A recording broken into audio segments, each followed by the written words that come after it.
Bonjour, aujourd'hui on va voir l'instruction if then else. Alors, on commence avec les lignes habituelles de code. And.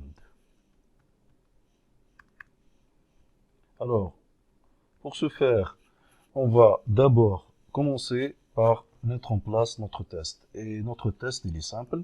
On va afficher à l'utilisateur la possibilité de saisir une valeur à partir du programme. Et à partir de cette valeur, on va faire des tests dessus et expliquer le fonctionnement de l'instruction if then else. Alors, je vais déclarer une variable entière,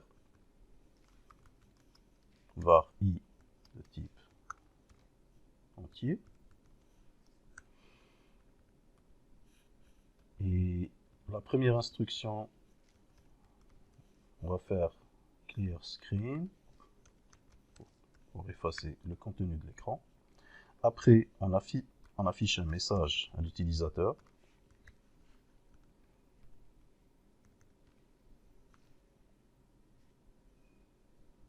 Saisir un nombre entier, s'il vous plaît. Alors, juste après, on va faire l'instruction readLint qu'on a déjà vue dans les vidéos précédentes. Sauf que cette fois-ci, on va l'utiliser pour récupérer à partir du clavier une valeur entière. Alors, jusqu'ici, on va lui réafficher la variable qu'il a introduite, plutôt la valeur. Et bien sûr, on dit au programme de s'arrêter juste après, juste pour voir le fonctionnement d'une saisie. Alors, on va lancer le programme. Alors, veuillez saisir un nombre, s'il vous plaît. On va lui saisir le nombre 5, par exemple. Et vous remarquez que juste après, le programme réaffiche la valeur 5. Bon, donc ça fonctionne très bien. Jusqu'ici, on a pu introduire une variable à partir de mon clavier, à partir de mon ordinateur. Et mon programme a récupéré cette valeur, il l'a mis dans la variable i.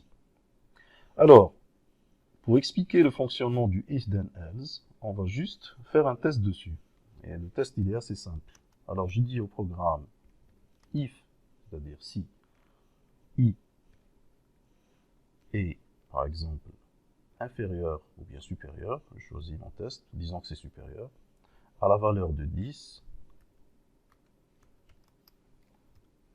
then, j'affiche un message, write, then,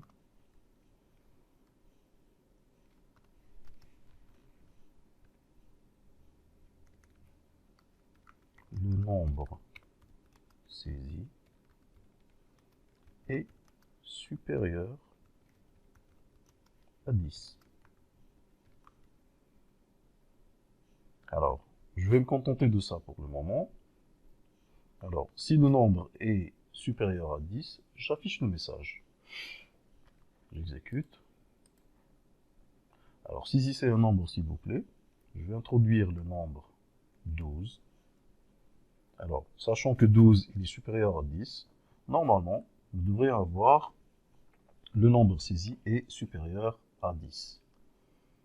Très bien.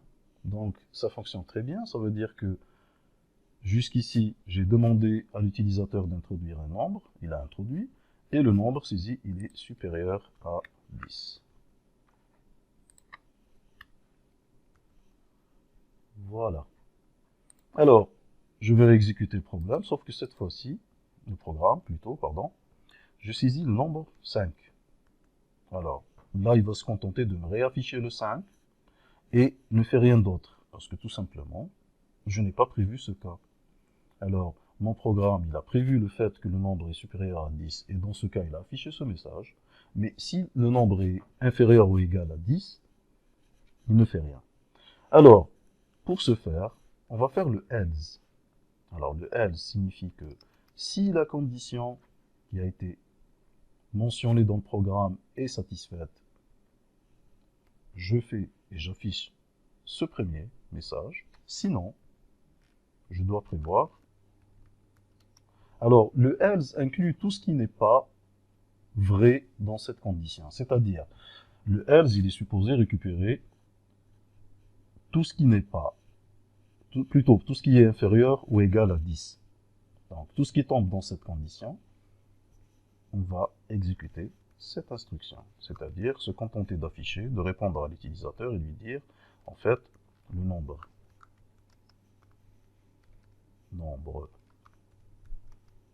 est inférieur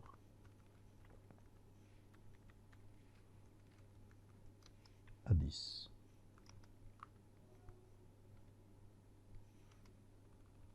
On va dire ou égal, pardon,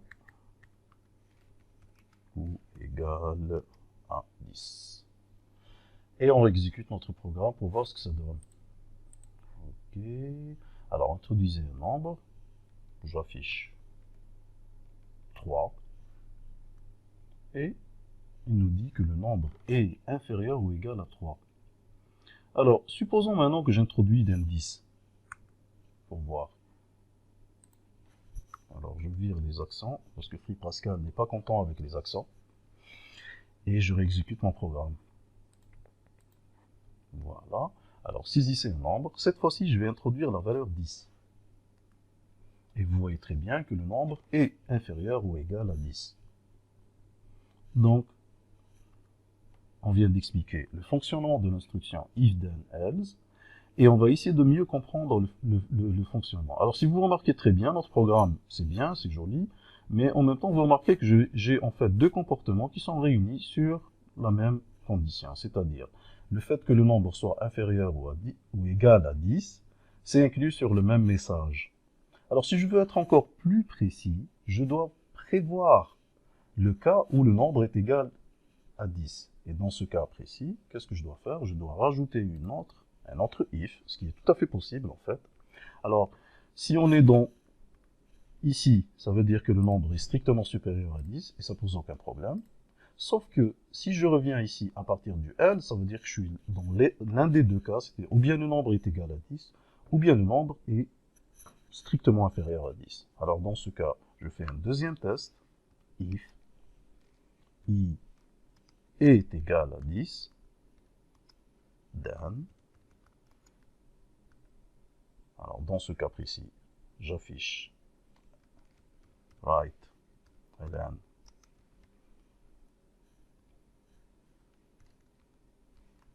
le nombre est égal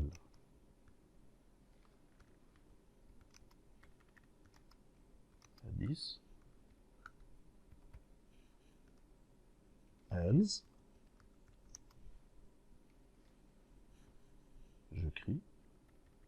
j'affiche plutôt le nombre est inférieur à 10. Parce que si j'arrive sur ce deuxième else, ça signifie que le nombre est inférieur à 10. Ça ne peut pas être autrement.